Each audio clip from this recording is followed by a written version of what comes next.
almost in an agreement with Hamas.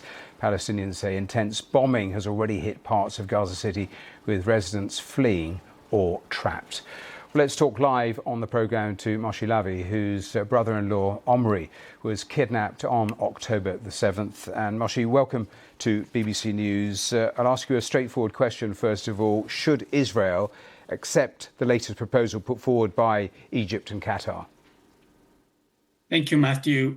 To your question, the latest proposal is identical, according to the reports, to the Witkoff proposal that Israel agreed to 3 weeks ago. I personally believe that only a comprehensive deal is the path forward in order to ensure all hostages are released and that the war ends.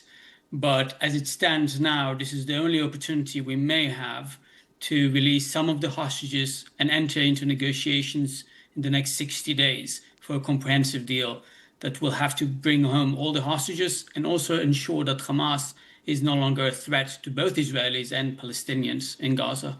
The detail here is absolutely critical, because you use the word comprehensive, and that's the word that Benjamin Netanyahu has used. But you also reflected on the fact that, in a sense, this is a reversioning of the American proposal of weeks ago, which Israel accepted. Since then, though, Benjamin Netanyahu has hardened his stance. And so this ceasefire proposal does have 2 stages, with the hostages released in 2 stages. The Prime Minister says it needs to be done in 1.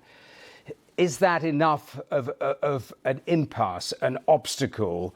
Or if you're faced with that stark choice, should Israel go for a 2-stage solution here? To the question about negotiations, I think it's clear that Israel and Hamas are somewhat playing a game here. One week, one side accepts a deal that is partial deal, and then following a few weeks, a different side accepts it, and the other side is hesitant.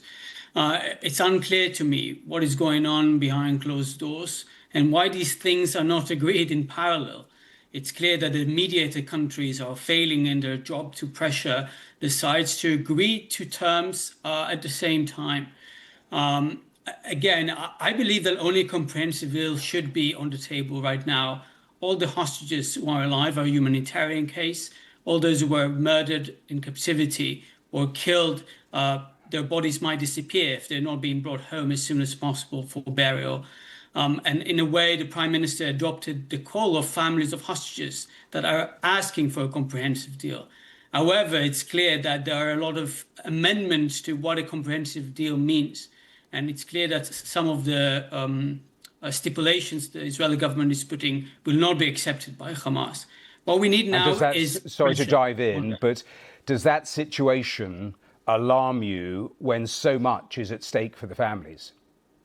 Yes, it alarms me a lot. We don't have time to lose.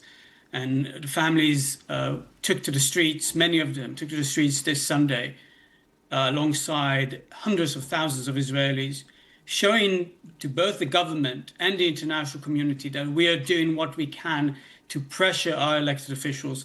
And what we need now is that the mediator countries pressure Hamas to agree to disarm and release all the hostages in one comprehensive deal. Yes. However, time is of the essence, and if we can save 10 lives tomorrow, this needs to be done, and I call my Prime Minister to agree to that.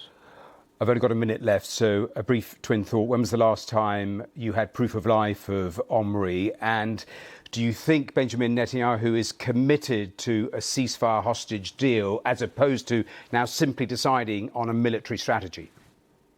The last time we received a proof of life was in late April, about a week after Omri's 38th birthday. It was a propaganda video showcasing him in a dire state in captivity. But at least we received a proof of life, seeing him alive, hearing him speaking. And we keep advocating for him, knowing that he's alive, and we can bring him home to my nieces, Ronnie and Alma, my sister Lishai. I think the Prime Minister is committed to a hostage deal, but he has a lot of political pressure from the radical right that he introduced to the government in the first place that are preventing a deal. Ministers like Smotrich and Ben Gvir, and they are the obstacle. Moshe Lavi, we have to leave it there, but thank you once again for taking time to speak to us here on BBC News. Thank you. Thank you. We're going to take a short break. When we're back, we're here with more of today's headlines. Don't go away.